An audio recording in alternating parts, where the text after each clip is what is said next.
sabemos, la poesía es parte fundamental de nuestra historia.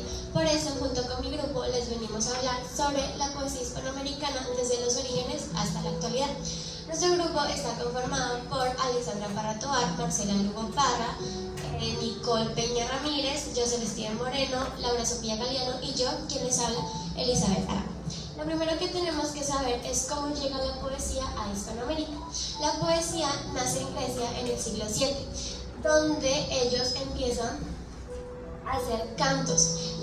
La poesía no estaba hecha para ser leída, sino como acompañamiento para la lira, la cual era un instrumento de origen griego, el cual consta de 4 cuerdas y una especie de cuernos en la punta. Como se puede evidenciar en la imagen de esta, sale un poco cambiada. Bueno, estos cantos se fueron expandiendo por Europa durante la Edad Media y así llegan a Roma, donde los romanos hacen su adaptación y se crean los juglares y los trovadores. Los juglares son aquellos que tocan los instrumentos, mientras que los trovadores son aquellos que escriben las composiciones. Estos eran los encargados de cantar las gestas, las cuales son hazañas de los héroes y reyes de la época. A partir de esto se crea una nueva composición poética religiosa llamado Mester de Clerecia, el cual da forma y estructura a la poesía mística y religiosa de los años posteriores, como se puede evidenciar en la imagen. A continuación, después de todo esto, más específicamente en el siglo XVI, en España se da el Siglo de Oro, del cual podemos destacar 2 autores: Alonso de Góngora y Argote, el cual podemos evidenciar aquí, Luis de Góngora y Argote, el cual se puede evidenciar ahí, también conocido como el Ángel de la Luz, ya que su poesía era considerada la cima de la elegancia. Y Francisco Quevedo, que está acá abajo, Francisco Quevedo, el cual era considerado el Juvenal español, porque su poesía satirizaba en maximidad a su rival Luis de Góngora y Argote. Ahora, después de todo esto, se crean los movimientos románticos y nacionalistas. Estos se dan a finales del siglo XIX y a principios del siglo XX. A partir de esto, la poesía llega a Hispanoamérica a principios del siglo XX y se crean los poetas universales. De un poeta universal que les vengo a destacar es Rubén Darío, el nicaragüense que junta lo cotidiano, lo romántico y el entorno con lo mágico y lo hermoso de los poemas. El día de hoy les voy a destacar el poema Lo Fatal de Rubén Darío. Aquí Rubén Darío nos habla un poco sobre ese miedo constante por el futuro, por el que será, o ese miedo al crecer. Ahora, gracias a Rubén Darío, la poesía llega a Hispanoamérica a principios del siglo XX. Apenas llega, se divide en 2, el modernismo hasta 1930 y el postmodernismo. El modernismo se da gracias a los movimientos románticos del siglo XIX y a la crisis de España de 1898. Y seguro se preguntarán, ¿pero qué tiene que ver esto? Bueno, en 1989 en España se da el Tratado de París. Aquí España concede la independencia de Cuba y además entrega a Filipinas y Puerto Rico a los Estados Unidos. Con el postmodernismo se dice que nace una nueva literatura, una nueva poesía, ya que esta se centra en lo formal y en lo cotidiano. Con esto finalizaremos la poesía hispanoamericana. En conclusión, la poesía hispanoamericana empieza a tomar sus fauces y sus fuerzas a partir del siglo LX. A continuación les voy a hablar sobre la poesía indígena.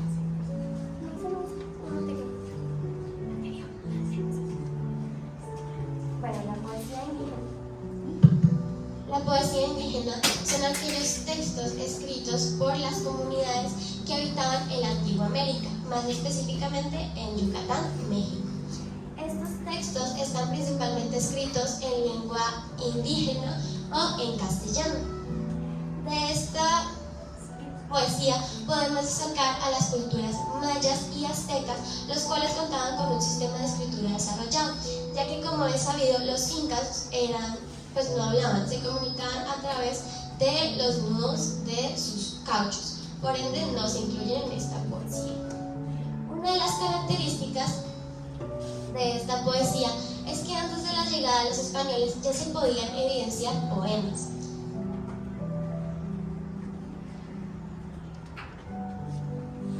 Ahora les voy a hablar sobre una obra destacada que a la imagen no se ve, pero es Los Cantares de Desi-Balché. Los Cantares de Desi-Balché son unos códices sobrevivientes a la destrucción realizada por los conquistadores. Estos cantares fueron escritos aproximadamente en el siglo XVIII, descubiertos en el siglo XVIII, pero se cree que fueron escritos mucho antes, aproximadamente el siglo XV. Los Cantares de Desi-Balché, o como se traduce al español, el libro de los bailes que era costumbre hacer aquí en los pueblos antes de la llegada de los blancos, son composiciones poéticas mayas. Estas fueron traducidas al español gracias a Alfredo Vargas Lleras. Y estos tienen una gran conexión con el Chilam Balam, o más conocido como la Biblia de los mayas yucatecos, ya que el Chilam Balam se escribió a principios de 1700. Y se cree que el Chilam Balam y los Cantares de Desi-Balché fueron escritos por la misma persona, Abam. No siendo más, mis compañeras Alexandra Parra y Marcela Lugo Parra van a complementar un poco esta información con la poesía maya y la poesía náhuatl. A continuación, Alexandra Parra. Por antiguos mayas. Pero en el siglo XIX, unas personas la descubrieron y entonces empezaron a hacer poemas con esta lengua. Lo más resaltado, o lo que más se resalta en la poesía maya es la belleza de los versos y la diversidad de temas que se trata. Los temas que principalmente trata son la naturaleza y su entorno, puesto que ellos sentían como una fuerte conexión con la naturaleza y todo lo que los rodeaba. Por eso en su poesía resaltaba mucho la belleza de sus tierras, sus aguas, sus bosques, sus animales, entre otras. También está lo religioso y lo mitológico, lo cual ellos tenían unas creencias hacia dioses y como que impregnaron su fe en la poesía. También está los tiempos y ciclos. Los tiempos y ciclos eran tan importantes para ellos que llegaron incluso a crear unos calendarios precisos. También está la cosmología y universal. Esto era como cómo ellos veían la relación que había entre la tierra, el cielo e incluso el inframundo o el universo. Ellos veían como si la tierra estuviera en el medio, el cielo en lo más alto y el inframundo en lo más bajo. Más rato les daré un poema sobre este tema. También está el amor y lo religioso, lo cual, pues, como todos saben, este es un sentimiento que todos tenemos, pero los mayas quisieron expresar ese sentimiento con la poesía. Y ahora prosigo con las características. Las características de las lenguas mayas. Pues las poesías están escritas en lenguas mayas, las cuales incluyen el quiche, el quechua y el yucateco. Estas influyen mucho en la estructura de cada poesía.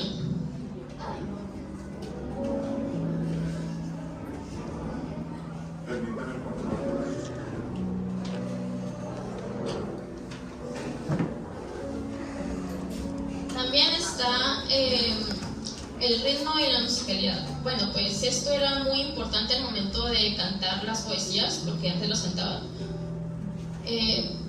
Porque el ritmo y la musicalidad pues le daba un ambiente más agradable para que no sonara muy tétrico. También está la expresión de emociones. La expresión de emociones, pues ellos en esos poemas expresaban lo que sentían, por ejemplo, alegría, tristeza, rabia, admiración, entre otras. También está la narrativa y la estructura. La narrativa y la estructura es principalmente algo muy, por así decirlo, importante en cada poema. Que estos daban también historias y leyendas, las cuales eran transmitidas de generación en generación para mantener la tradición. Ahora sigo con el poema de Tierra Azul y Verde Cielo.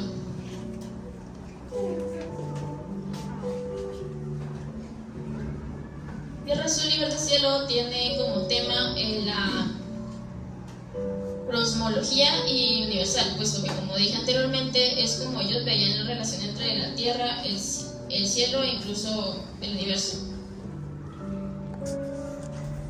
Este poema fue escrito por Tony Lambert, el cual es un escritor y creador de poesía maya, que nació en Subo de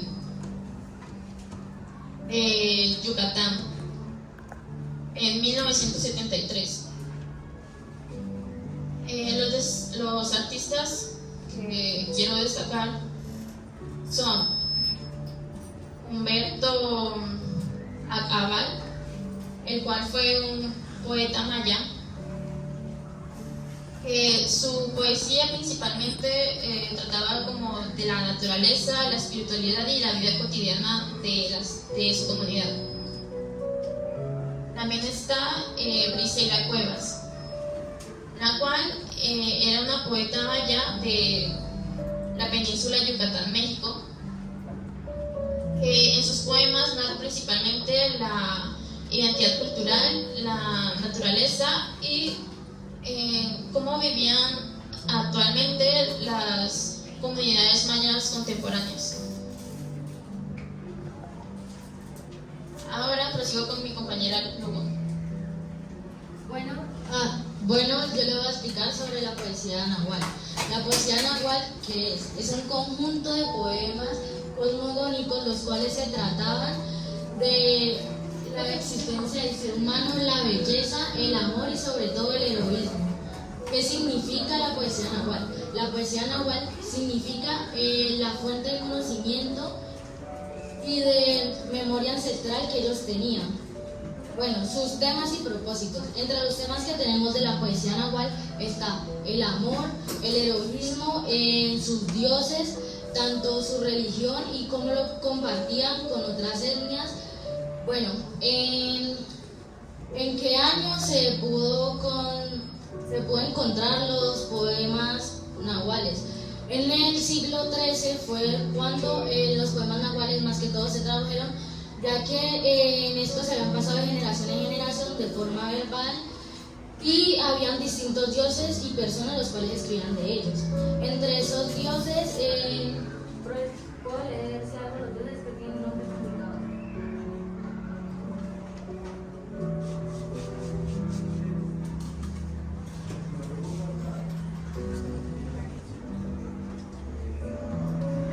Bueno, entre los dioses está Huitzilopochtli, o mejor dicho, Colibrí Zurdo, que era el dios de la guerra y era uno de los considerados el mayor dios de ellos. Bueno, otro dios es Quetzalcóatl, y era el dios de la serpiente que ellos tenían porque se identificaban por distintas especies de serpientes en esa época. Está el dios Tlaloc, que era el dios de la lluvia, y en esto se le hacían distintos rituales para que pudieran fortalecer tanto su ganadería y su agricultura. Está el dios Coatlicue, que era el dios de la tierra y la madre de Huitzilopochtli. Bueno, uno de los poetas principales era Huitzilopochtli, que nació el 5 de junio de 1402 y murió en el año 1472, 70 años después de haber dejado uno de sus legados. Los poemas nahuales trataban, más que todo, el de Nortziplotochtli, del amor que él le tenía a su tierra natal, ya que ellos venían de la Ciudad de México, Teotihuacán, y en este año ellos trataban de ver que otras etnias eran tanto su cultura como su flora y fauna. Y a continuación sigue mi compañera. A continuación sigue la poesía de la conquista y la colonia. Buenos días. Les hablaré un poco sobre la poesía de la conquista y de la colonia. Bueno, esta poesía abarcaba textos refiriéndose a los hechos históricos que hacían los conquistadores. Según los españoles, a lo que me refiero con hechos históricos, es que ellos fueron como a descubrir nuevos territorios y a abarcar en todo ello.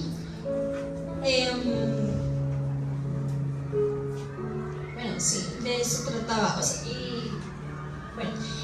Y dentro de esto abarcamos la poesía épica.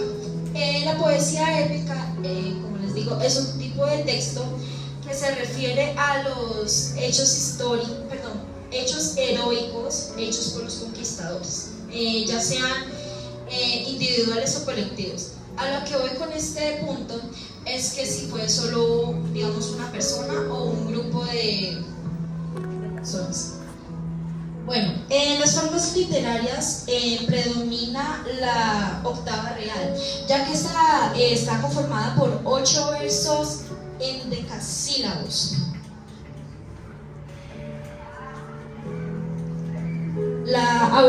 Ahora les hablaré sobre el poema más reconocido de esta época, que se llama La Araucana. Este es un poema conformado en 3 partes, la cual está en 1578, que fue la primera parte. Después seguimos con primero es 1569, siguiente es que se publica la segunda parte, 1578 y por último en 1589. El escritor de este poema es Alonso de Ercilla y Zúñiga, el cual fue un soldado y poeta que solo tuvo una obra, que fue La Araucana, como ya sabemos. Bueno, este texto habla sobre cómo los conquistadores luchaban contra los araucas, que fue un grupo de indígenas residentes en Chile. Que los conquistadores estaban tratando de conquistar este territorio. Bueno, a continuación va la poesía épica, pero antes les quiero pedir un poco de colaboración, ya que nuestra compañera Nicole no habla muy bien el español, ya que ella es de Inglaterra. Ella va a tratar de decirlo en español.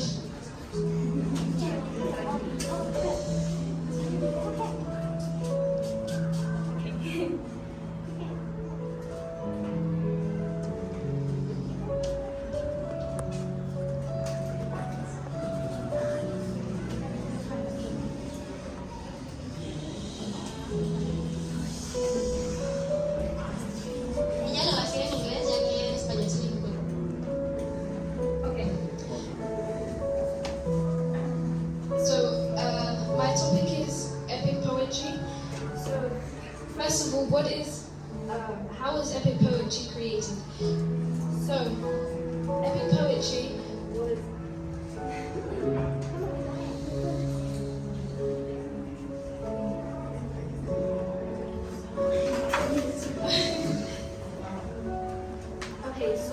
it was brought up during the conquest and the colony during. Voy a intentar traducir lo que ella está diciendo. Ella está diciendo que la poesía épica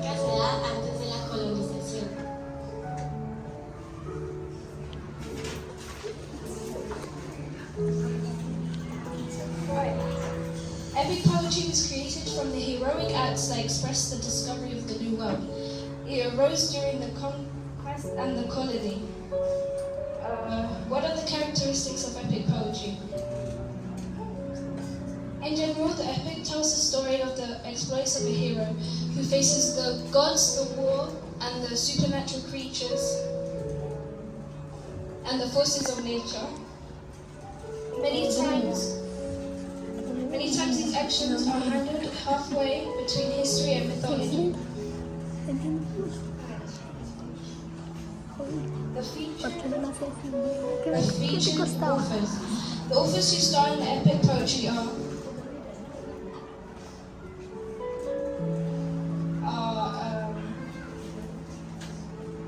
Bueno, lo que me quiso decir es que esto se da desde el periodo de la colonización y su característica es que destacan a las hazañas de los reyes y héroes de la época.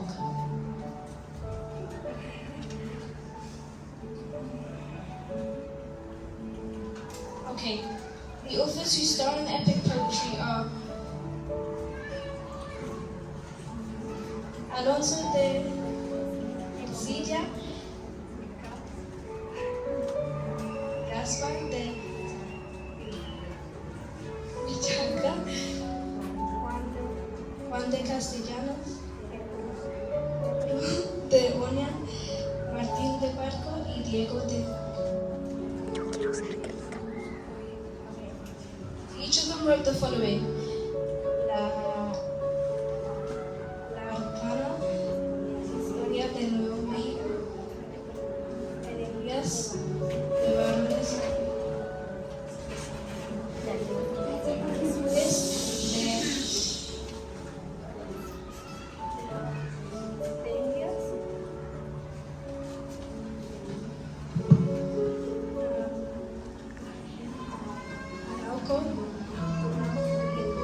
y Temblor de Lima, Argentina y Conquista del Río de la Plata. La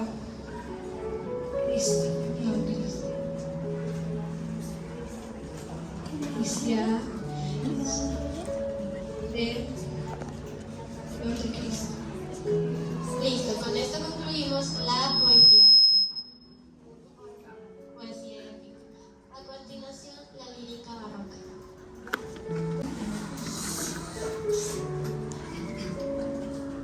Buenas tardes. Pues yo les vengo a hablar un poquito sobre la lírica barroca.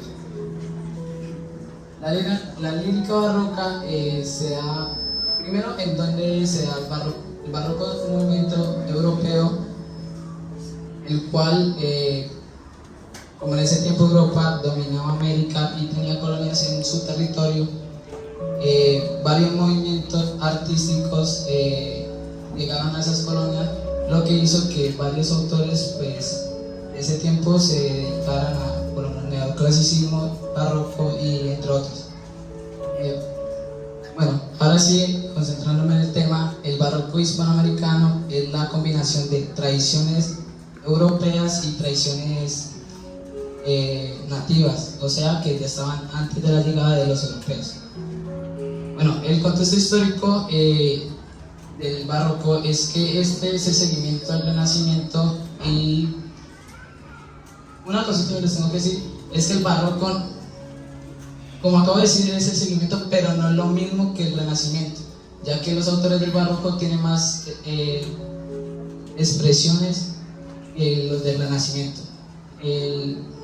La lírica barroca se centra en lo religioso, en lo heroico, en lo conceptual y en lo social. Una cosa que tengo que decir es que el barroco fue uno de los grandes movimientos que se dieron en Europa, que se pudieron trasladar a otro territorio para que, pues, unidos por favor.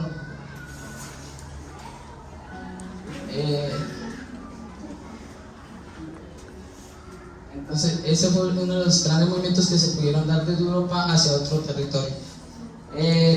Bueno, siguiendo, el barroco hispanoamericano se basa más que todo en la arquitectura.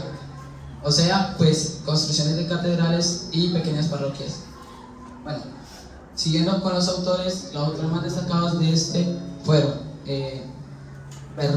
Bernardo de Díaz con su poema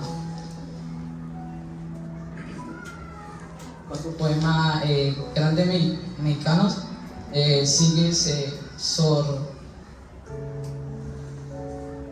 Juana Inés de la Cruz con su poema llamado en su época Décima Musa.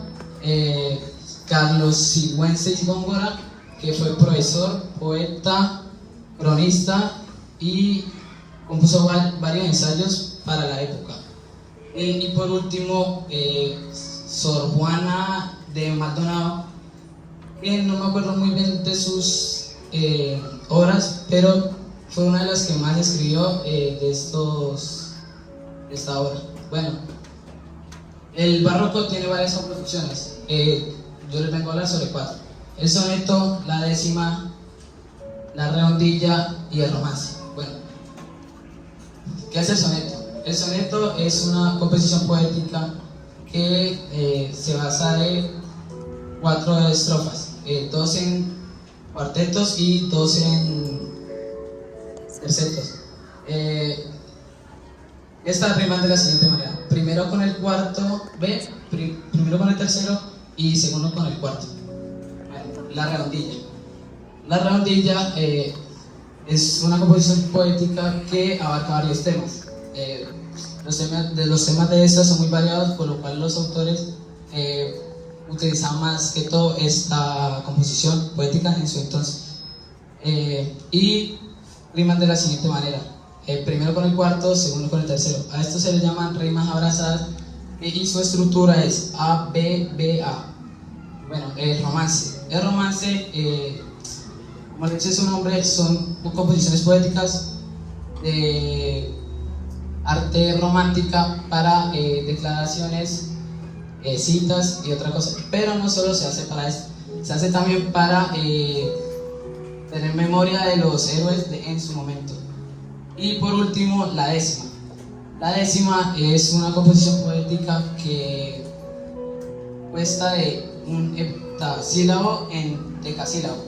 Y sus temas también pueden ser muy variados, como en la redondilla. Así concluimos la exposición. Muchas gracias por la atención prestada.